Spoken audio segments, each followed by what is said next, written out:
So if you're thinking of coming over to DaVinci Resolve, especially from an NLE like Final Cut, hopefully this will make things much easier for you, at least be a starting point on how to import media, do some basic edits, and maybe add a little bit of a color grade. If you're not used to color grading, there are some automatic tools in DaVinci Resolve similar to Final Cut. So let's jump into it and help you with the transition from Final Cut to DaVinci Resolve. So I'm going to start with two blank projects in both Final Cut and DaVinci Resolve. So in order to create a new project in DaVinci Resolve, you hit the home icon down at the bottom right. Now it'll ask you to create a new project. And from there, you come up with a project name, and there's a media location. Now, if you're familiar with Final Cut, the way that you do that is you open up a new library, or maybe you have an existing library. And from there, you're going to select a project to live under that library. In DaVinci Resolve, the familiarity to that is called a timeline. So in Final Cut, it's a project, and in DaVinci Resolve, it's a timeline. How you get your media in was a little confusing, because by default, you might be on the cut page. Unlike Final Cut, where everything is self-contained, you have different pages set up for the workflow. At the bottom middle, under Resolve, you'll see 7 different icons.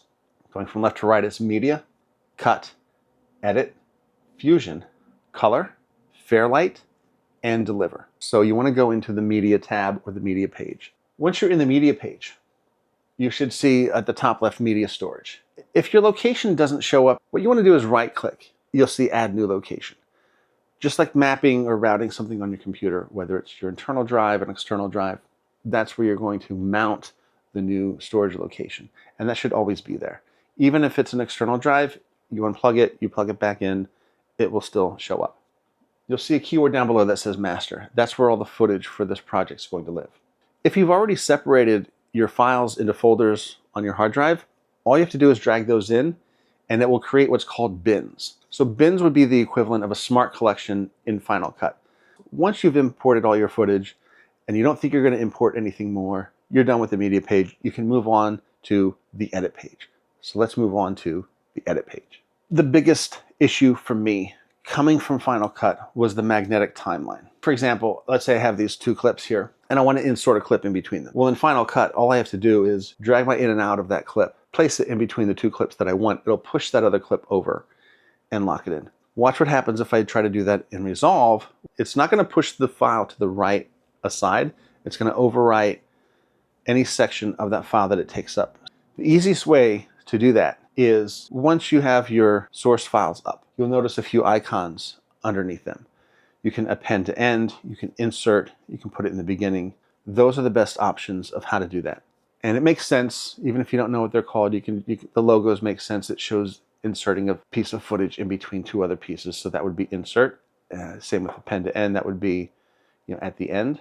But you'll also notice in Resolve, it doesn't snap to the ending. So if I grab that end file and I move it over, it doesn't connect to the end.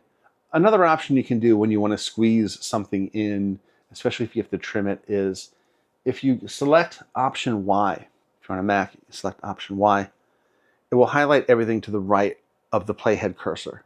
And you can grab that, drag it over, and put your clip in. Another difference between the two is the way that the embedded audio shows up on the video timeline between Final Cut and Resolve. Take a look at Final Cut. This is footage that was recorded on the DJI Osmo Pocket 3. The audio is embedded into the video file. So in Final Cut, my audio wave is part of the video file. If you want to leave it that way, that's fine. But in Resolve, it's always going to be separate, even if it's embedded. Where Resolve is similar is if I move that video track around, the audio is going to follow it, even if I try to move it up to another track or down. And the way that I undo that is this linking icon here will detach my audio. So if I wanted to use that as an ambient tone, if I just wanted it to separate for whatever reason, that's something that I can do. Here's one of the many of the plus ones for DaVinci Resolve. So in this case, I've separated the audio in Final Cut. As I move it around, it doesn't indicate whether it's off sync or not. I would have to listen to it to understand or realize that this audio is off sync from the video source. In DaVinci Resolve, it will actually show me that that audio sync has been lost by showing me a plus minus off sync it is. So you can visualize when you see the red and the plus and minus, it's showing you where the sync issue is. Now it's time to get into fun stuff, and that's going to be the color page. Since the purpose of this video is to teach you how to go from Final Cut to Resolve, I'm going to do some color grading in Final Cut first and show you how to do the same thing in Resolve and maybe make it look a little bit better. So in Final Cut, in order to color grade, you're going to go into the inspector and hit the triangle. The easy fix is to go under Color Adjustments and just select Enhance Color and Light. It does a decent job. You have controls in there, like you can go in and tweak it more in Final Cut by adjusting the saturation, the highlights, the warmth, the shadows, the overall mix of things. So if you're just looking for a plug and play, that will do it. Let's look at how to do that same thing in DaVinci Resolve. Go into the color page. Select a clip that you're going to color correct or color grade. At the bottom left-hand side, you're going to see camera raw, color wheels. There are all these different icons. The third one from the right is the color wheel. Click on that.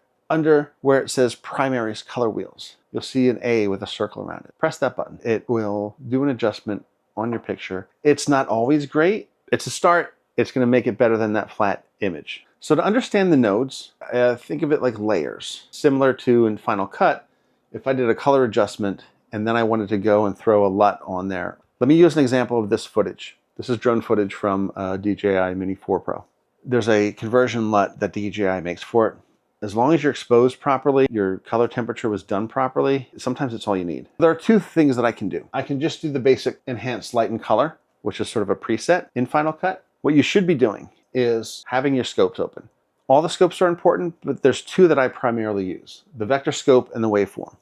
The vector scope is going to help me with two things, my color balance, and it's going to let me know if things are oversaturated. The first time you do anything in here, go into the vector scope.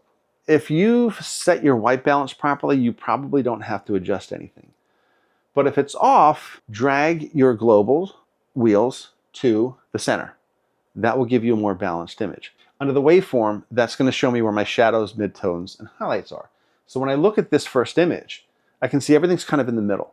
That's because it's a D-Log M profile. It's flat, so this is what's flat. It's in the middle. And what I could do with that is bring my shadows down, bring my highlights up, and maybe tweak my midtones a little bit. All right, so once I've done that, I go into the effects panel in Final Cut and I drag the LUT onto that clip. Now in the inspector, you'll notice that the LUT lives underneath the color wheels because that's the order that I did these in. I'm gonna put the Rec. 709 conversion LUT for this footage on there. To understand how nodes work, now that we have two separate layers in Final Cut, let me deselect the color wheels with just the LUT applied and take a look at how this image changes when I deselect that. This is something I do all the time. Deselect the different layers, or in the case of Resolve, nodes, and make sure that that base image looks good. Moving into Resolve, it's the same thing. It's just done with a node tree. Whatever you do in node 1 is going to affect node 2. So come into node 1, and instead of doing auto, I'm just going to use my scopes again. What I'm going to do is bring my shadows down, bring my highlights up, boost my midtones a little bit. So that's going to be my balance. I'm just adding a little bit of contrast by bringing the shadows down, the highlights up, the midtones up. So the next thing I'm going to do in that node tree is I'm going to add the Rec. 709 LUT from DJI. As I click on and off between those two nodes, just like I did in Final Cut, I can see what each section did to my color grading. You also have curves in DaVinci Resolve.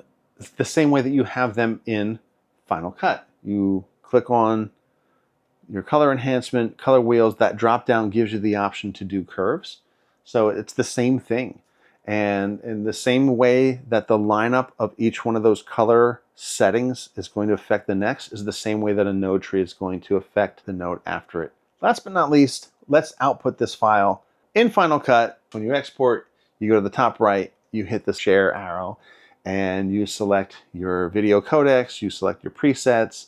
In DaVinci Resolve, it's its own dedicated page. That's the deliver page. That's the very last icon at the bottom middle of DaVinci Resolve. And when you go into it, you'll see on the left-hand side something that should look familiar or similar to that little pop-up that you get when you're using Final Cut. So you have your file name and location. There's a browse button to select where you want the output file to go, whether it's your desktop or an external drive. You have, under export video, you have the different formats and codecs that you can choose. So you can do QuickTime or MP4, H.264 or MOV. At the very bottom, you'll see add to render queue. When you select that, look at the upper right-hand side, you'll see the project, or timeline as it's called in DaVinci Resolve, is now ready to be exported. Even though you have one project up there, you want to hit Render All. That will export the file. You'll see a progress bar, a green progress bar that will show you how far it's going along. Once that's done, there's your file. Is there something that's preventing you from using DaVinci Resolve over Final Cut? Is there something you like about Final Cut over DaVinci Resolve? I love the conversations with these things. It's great to talk about this stuff. We'd love to hear from you. Thank you so much for watching. Let me know if this helped.